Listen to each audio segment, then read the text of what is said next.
Ministrit, pastaj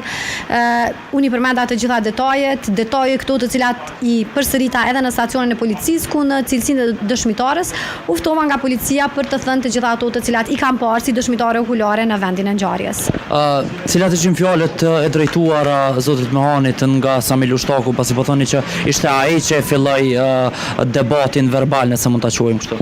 Po absolutisht, diçka të tipit kush je ti më shkruajt për mua, çka ke shkruajti për mua, diçka e ngjashme, domethënë duhet jem krejtë sakt, prandaj diçka në këtë nivel, pastaj domethënë ka pas një goditje me telefon, pastaj edhe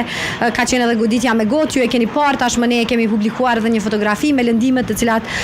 zoti Mehani i ka psu nga ky sulm, sepse ju thatë ka qenë një përleshje, por përbes unë nuk e shoh si përleshje sepse në asnjë moment zoti Mehani unë kam qenë aty, nuk e ka sulmuar askënd, edhe prandaj konsideroj që ky është një sulm drejtu zëvendës ministrit Mehani dhe nuk është një përleshje për ndonjë diskutim i cili ka qenë më herët i shtyr nga një takim i mëparshëm aty, por pra ne kemi qenë në lokal, kemi qenë të diskutu dhe ai ka ardhur direkt tek tavolina jonë. Po në sulmin që po e përmendni ju, sulmi është drejtuar vetëm zotit Mehanit apo edhe